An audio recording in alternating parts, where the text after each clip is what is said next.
Okay, the next scenario is going to be the clinical presentation. Exactly. So we have the clinical presentation.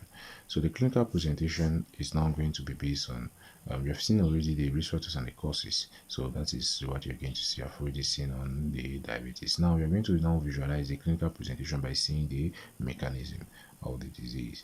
Is it clear? Now, generally, the clinical presentation of diabetes, generally the patient that only present directly with diabetes are only patients that have type 1 diabetes. But in type 2 diabetes, generally they present in the hospital with a complication. Basically. So generally the presentation of diabetes is going to be with a tetrad. Basically, it's a tetrad of 4 elements.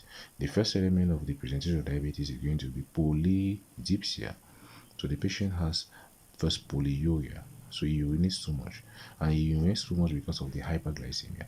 You need to know that what? You need to know that at the level of the kidney, normally glucose is going to be filtrated at the level of the glomerulus. But now the tubules normally supposed to reabsorb the glucose. Is it clear? But now the problem that happen is that what? Since there is excessive glucose inside blood because of insulin resistance or low level of insulin, which is required to cause insulin glucose to enter the cells for its maturation, for its metabolism. What's going to happen is that you're going to have excessively high level of glucose. And when you have excessively high level of glucose, what happens is that the glucose is going to be filtrated, but since it's so high, it's going to be reabsorbed, but it's not going to be reabsorbed in its full quantity. That's why you're going to have some glucose in blood, and or you have some glucose in urine. And when you have some glucose in urine, it makes the osmotic pressure of the urine to increase. That causes polyuria.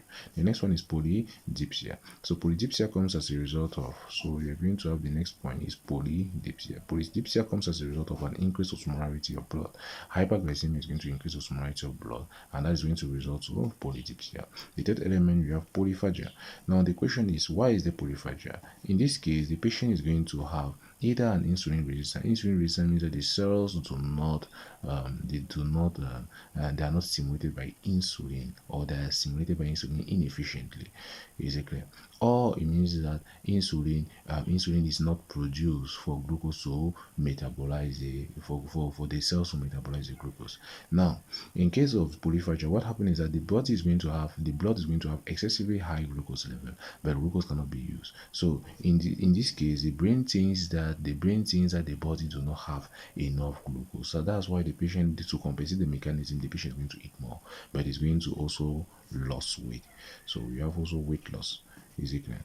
So those are the different characteristics that you're going to have in the case of the tetrad of the presentation of diabetes. So that's generally the presentation of diabetes. You have polyuria, polydipsia, polyphagia, and weight loss. So those are the different elements. Now the next thing after that presentation, you can have it on your review of systems. So on your review of system, you can speak about the polyuria, polydipsia, the polyphagia, and the weight loss. Basically, that is on your review of system that you can speak about all the systems. Now, the next thing is generally diabetic patient. Mostly this type of presentation goes for the type 1 diabetes. Basically, so since from the beginning the child is having this, basically goes for type 1 diabetes. Now, in type 2 diabetes, you need to know that what in the case of type 2 diabetes usually present with complications. Basically, so now we are going to discuss now on the different complication of type 2 diabetes.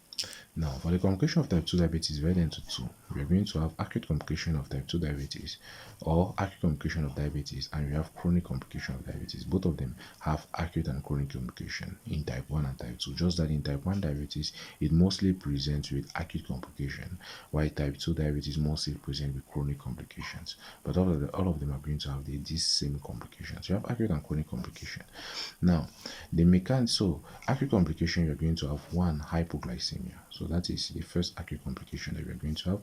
The second acute complication you're going to have is you have the hyperglycemia, hyperosmolar non-ketotic state, hyperosmolar non-ketotic state, and then the third one that you have is the diabetic ketoacidosis. So those are the three major states that you're going to have inside diabetes. Is it clear? Now, for the chronic complication, you need to know that it's divided into two major ones. You have macrovascular complication. Basically, macrovascular complication, and you have microvascular complication. Basically, now you need to know that what there is a pathophysiology now for the chronic complication that you need to know. Now, what is the pathophysiology? The pathophysiology depends on if it is macrovascular or if it is microvascular complication. Now, for macrovascular complication, the pathophysiology is a non-enzymatic pathway. Basically, the pathophysiology is non-enzymatic pathway. Basically, now in the non-enzymatic pathway, what happens? You need to know that what in order for you to produce this the macrovascular complication are usually associated with atherosclerosis. Basically, now the question is, how does atherosclerosis result in diabetes? Now, atherosclerosis is going to result in diabetes by means of endothelial erosion. Endothelial erosion. Now, the question that you have to ask me is, how does endothelial erosion occur in diabetes?